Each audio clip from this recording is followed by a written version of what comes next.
Continuação da leitura do livro O Efeito Sombra. Perdoe a si mesmo, perdoe aos outros. Alguém pode tê-lo magoado 15 anos atrás e você ainda não se conformou quanto ao que aquela pessoa lhe fez. Mas se for honesto consigo mesmo, talvez tenha magoado alguém 15 anos atrás e nem prestou atenção nisso nos últimos 14 anos.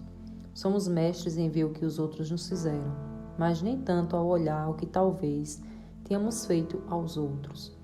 A sombra não tem problema algum em focar na própria sombra, contanto que seja a sombra de outras pessoas. Ele está se expressando segundo sua sombra. Ela está se expressando segundo sua sombra. E todos os outros estão se expressando segundo suas sombras. Mas eu, que sombra? Mais danos são provocados pelas pessoas que pensam ter tudo sob controle do que pelas pessoas que são humildes para perceber que talvez não tenham. As pessoas que olham profundamente para a sombra sabem que ela não é apenas uma coisinha ou um erro trivial. É uma força cósmica oponente à bondade do mundo, que aproveita qualquer oportunidade para lançar a destruição ao coração humano. Não há oportunidade maior para a sombra que pensarmos que todos os nossos problemas estão em outras pessoas. Uma projeção de culpa nos outros é algo endêmico ao mundo mortal. Desde o momento em que nascemos, nos ensina um sistema de crença que reforça nosso senso de separação. Sou meu corpo e você é o seu. E Deus está fora de nós dois. Mas percepções fracionadas emanam do senso de separação que de qualquer outra coisa. Primeiro de tudo, eu sou separado de Deus. Depois, sou separado de minha fonte e me sinto traumatizado pela forma como um bebê é traumatizado quando é arrancado da mãe. Esse trauma induz ao medo, e então fico inclinado a ser provocado por qualquer pessoa ou situação que pareça me privar do que acho necessário, mesmo que esse não seja o caso. Minha sombra provavelmente irá se manifestar como paranoia ou carência. Segundo, se eu sou separado do resto do mundo, então me sinto impotente, já que sou tão pequeno e o mundo é tão grande. Essa sensação de separação me leva a crer que sou fraco, quando na verdade, como filho do divino, tenho fontes de força interior. Minha sombra então provavelmente irá se manifestar enquanto eu estiver com minha pequenez e me sentindo medroso demais para assumir minha força. Terceiro, se estou separado das outras pessoas, estou separado da experiência de amor e unidade que é meu direito de nascença como ser humano. Não posso evitar sentir uma solidão existencial em vez do prazer que deveria sentir na companhia de outras pessoas. Minha sombra provavelmente se manifestaria como apego excessivo aos outros, um complexo de superioridade ou inferioridade, um comportamento manipulador, defensivo ou uma personalidade dominadora ou controladora. Por último, todos os aspectos de separação citados antes envolvem um senso de separação do self, a partir de onde emergem todas as outras formas de sombra. Se sou separado de mim mesmo e meu verdadeiro self é o amor, estou separado do amor. Minha sombra provavelmente se manifestaria como qualquer coisa que não fosse amor, direcionando isso a mim ou aos outros, desde o abuso de substâncias até a violência. Como todas as manifestações da sombra estão enraizadas nas ideias de separação, a cura do pensamento errôneo de que somos separados do resto da vida de nosso Criador, das outras pessoas e das outras coisas, é a solução fundamental para o problema da sombra. A reconciliação da mente e do espírito, o regresso da alma ao seu conhecimento divino, é o ponto de iluminação que vem banir toda a escuridão. E o que é a luz que vemos quando nossas mentes são reconciliadas com a verdade? Não só vemos que somos um com os outros, mas também que todos carregamos sementes do divino. Fomos criados por Deus à imagem de Deus, à semelhança de Deus. Somos perfeitos como todas as suas criações. Merecemos ter de nós mesmos e dos outros a mesma misericórdia que Deus demonstra a cada um de nós. E quando nos lembramos disso, quando nossas mentes foram curadas da ilusão de que nossas sombras nos definem, a demonstração de misericórdia e perdão virá naturalmente. O importante não é a forma que a sombra assume. A questão é que a sombra se desenvolveu por uma razão e apenas uma. Em um instante o amor partiu, ou assim você pensou. Não importa se ele se foi na forma do abandono de uma mãe ou da raiva de um pai. O que importa é que nesse momento traumático, Você perdeu o contato consciente com a experiência do amor de Deus e ficou temporariamente insano. Agora, a cada vez que aquele trauma é provocado, você fica novamente insano. A questão não é o que causou o trauma. Não é de importância fundamental que drama mortal levou a isso. O que importa é que seu espírito seja recuperado. O que importa é que você seja religado ao amor agora. Que sua mente seja curada de sua insanidade agora. Que você perdoe a si mesmo e aos outros agora. O perdão não significa ver a escuridão e lhe dar anistia. Em vez disso, significa ver a escuridão, mas decidir deixá-la passar. E deixá-la passar não porque você está em negação, mas porque sabe que a sombra não é real. Há negação real e negação positiva. Você simplesmente está negando o que não está ali. Quando você está carente, esse não é seu eu real. Quando está interpretando, esse não é seu eu real. Quando está zangado, esse não é seu eu real. Seu eu real é divino, amoroso e desafia o ser. Ele pode ficar temporariamente invisível, escondido atrás de um véu, mas não pode ser desfeito, pois Deus o criou. Estará sempre ali. A sombra é um self ilusório, a máscara de um impostor. Ela possui efeitos reais dentro do mundo mortal, desde a sabotagem a si mesmo até a repelência aos outros. Mas o perdão significa estender sua percepção além do real, até o real, além da escuridão mortal, até a luz eterna. E quando vê a realidade em si mesmo e nos outros, você ganha poder para evocá-la. Somos curados quando nos sentimos perdoados. Saramos na presença da compaixão. Se você realmente quer que alguém mude, o milagre está na habilidade de ver quão perfeito ele é. A sombra não vai embora quando é atacada, mas promove a cura quando é perdoada. Não removemos nossa máscara sombria na presença de alguém que nos culpa, mas na presença de alguém que diz através de palavras ou comportamentos: eu sei que isso não é você. Milagrosamente saramos na presença de alguém que acredita em nossa luz, mesmo quando estamos perdidos em nossa escuridão. E quando aprendemos a ver os outros na luz de seu verdadeiro ser, estando ou não sob essa luz, temos o poder de realizar esse milagre por eles. O perdão é uma ação, mas ele surge de uma postura. Pode ser difícil perdoar alguém cujo comportamento nos magoou, a menos que tenhamos baseado nossas percepções em um esforço constante para enxergar além da escuridão da personalidade. A prática espiritual é a chave para o nosso poder, como condutores de luz, pois não podemos estender a paz se não a cultivamos. Nossos pensamentos e atitudes precisam de treinamento persistente em um mundo tão decidido a nos convencer de que somos quem não somos, de que não somos quem de fato somos. O pensamento do amor é completamente oposto ao pensamento que domina esse mundo. Por isso, precisamos constantemente ser lembrados da luz. Da mesma forma que você toma um banho pela manhã para tirar do corpo a sujeira de ontem, deveria fazer a sua prática espiritual pela manhã para tirar da mente e do seu coração o pensamento de ontem.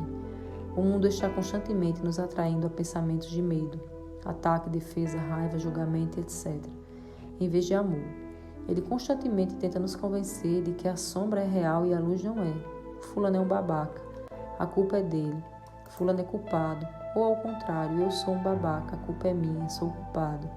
No entanto, projetar a culpa em si mesmo acaba sendo uma blasfêmia, tanto quanto projetá-la nos outros. O verdadeiro perdão significa saber que ninguém, de fato, é culpado. Todos nós somos inocentes aos olhos de Deus. Nossa luz é que é real, não nossa escuridão. Não resista ao amor. Considerando que Buda foi iluminado sob a árvore Bodhi e abriu o caminho para uma vida de compaixão, que Moisés simplesmente tocou o mar e ele se abriu, que Jesus ressuscitou e voltou dos mortos, seria de esperar que levássemos esses exemplos mais a sério. Deveríamos pensar em aplicar suas mensagens com mais consistência, abrindo nosso coração, abrindo mais as águas, erguendo-nos acima de nossas ilusões. Embora bilhões de almas professem a crença nas religiões do mundo, há um passo evolutivo que parecemos não dar. A humanidade fica empacada na sombra, apesar de todos os seres de luz e das mensagens de amor que surgiram ao longo da história. Os grandes mestres e professores iluminados são nossos irmãos mais velhos de evolução, seres que atualizaram a luz divina que reside dentro de todos. Toda religião é uma porta a essa luz, mas frequentemente a porta permanece fechada. E por quê? Porque em razão do sofrimento que a sombra impõe, não abraçamos a luz com mais seriedade. Em meu livro, Um Retorno ao Amor, um parágrafo parece ter tocado as pessoas. Nele há uma frase que talvez seja o motivo. É nossa luz, e não nossa escuridão, que mais nos amedronta. Mas que grande bingo parece surgir das pessoas quando elas leem essa frase. Se formos honestos conosco, percebemos que o problema não é tanto o fato de sermos aprisionados pela sombra, mas o fato de evitarmos a luz. Resistimos ativamente à imersão em nosso melhor self, e enquanto não lidamos com isso, o padrão de esquiva prossegue, sem questionamento ou contestação. A única forma de escapar da sombra é ser maior que ela, deixá-la cair como uma roupa velha e gasta que ela é, e tornar-se o gigante espiritual que cada um de nós deve ser. Por mais bizarro que possa parecer, nossa sombra é uma zona de conforto. Contanto que estejamos sendo fracos, não temos responsabilidade alguma de ser fortes. Não devemos a ninguém o brilho, contanto que permaneçamos na escuridão. Nosso hábito emocional é evitar a luz. Talvez digamos que estamos esperando que a luz brilhe sobre nós, mas ela não pode brilhar sobre nós, pois ela brilha de nós. Em algum lugar lá no fundo sabemos disso. Nosso maior medo não é que sejamos inadequados. Nosso maior medo é ter poder além das medidas. Estamos prestes a dar um passo imenso rumo à luz do verdadeiro ser, não apenas como indivíduos, mas como uma espécie, e de alguma forma ainda nos retraímos, no momento final do devo ou não devo. Na verdade, estamos fingindo para nós mesmos que temos uma escolha. Qual é a sua alternativa para ficar limpo e sóbrio? Morrer de doença? Qual é a sua alternativa ao perdão? Tornar-se amargo e duro? Qual é a sua alternativa para enxergar o sagrado na natureza? Que destruamos a terra? Qual é a nossa alternativa à paz? Explodirmos o mundo? Na verdade, a sombra diria sim a essas coisas, com o repertório clássico do traiçoeiro e do insano. Beba outro drink. Não tem nada demais. Nunca se esqueça do quanto isso dói. Sempre haverá pobres. A terra ficará bem, não se preocupe. E a melhor de todas para a época em que vivemos é: o quê? Você é compassivo em relação ao terrorismo ou algo assim? Acontece uma mágica quando você simplesmente diz não. Não, eu não quero mais ser fraco. Não, eu não quero mais agir estupidamente. Não, eu não quero mais ser conhecido pelos meus defeitos. Não, eu não quero mais desperdiçar meus talentos. Não, eu não quero mais fingir ser pequeno. E também a mágica quando aprendemos a dizer sim. Sim, farei uma escolha para amar e farei essa escolha todos os dias. Sim, eu me dedico à luz e sou proativo na escolha de servi-la. Em um casamento sagrado com o amado divino, eu não apenas me comprometo com possibilidades e perspectivas superiores, mas, igualmente importante, renuncio a todas as outras. É claro que você poderia se tornar cínico, claro que poderia se tornar amargo e claro que poderia simplesmente seguir com a maré. A questão é que você não escolhe mais isso. Perguntamos a nós mesmos: quem sou eu para ser brilhante, deslumbrante, talentoso e fabuloso?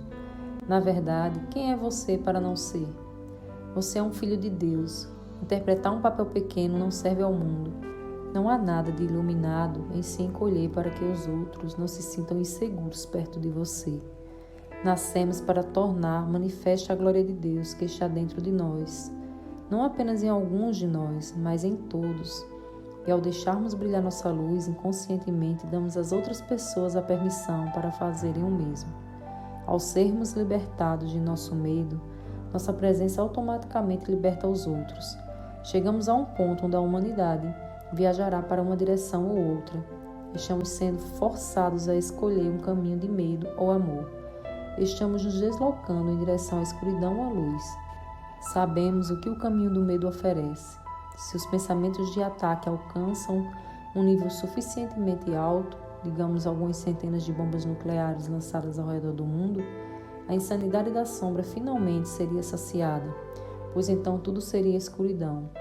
E quanto ao caminho do amor, como seria um mundo de luz?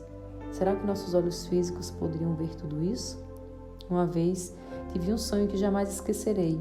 Entrei em uma sala muito parecida com um restaurante. Todos se viraram entusiasticamente para cumprimentar a nova pessoa que havia chegado. No meio da sala havia um chafariz gigante e junto às paredes ao redor as pessoas estavam sentadas em espaços que pareciam cisnes enormes. As outras cores da sala eram azul, verde e turquesa. Todos nas mesas estavam envolvidos de uma conversa muito alegre. Era o ambiente mais feliz que eu pude imaginar. Quando acordei, meu primeiro pensamento foi que ali devia ser o céu. Vi o sonho dessa maneira. Até ler, em Um Curso em Milagres, que a frase "o céu e a terra passarão" significa que eles não mais existirão como dois estados separados. O ponto principal daquele sonho não era a aparência do céu, mas a aparência da terra. Viveremos na terra como fizeram nossos irmãos mais velhos de evolução. No entanto, assim como eles, só teremos pensamentos celestiais. Viveremos na terra, mas conheceremos a alegria celeste. Viveremos em um mundo que agora está saturado de medo, mas a luz dentro de nós brilhará com tanta intensidade que a escuridão não existirá mais. Penso que a maioria de nós acredita, lá no fundo, que podemos emergir e nos tornar as pessoas que somos capazes de ser. Podemos pôr em prática nosso potencial divino. Podemos nos tornar uma espécie de consciência repleta de luz, em cuja presença toda a escuridão automaticamente desapareça. Podemos, e isso não é um sonho, como qualquer um de nós escolhe a qualquer hora, o amor acima do medo.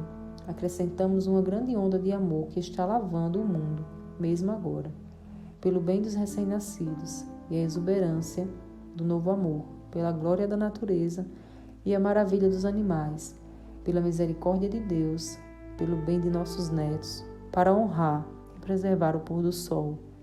É a hora.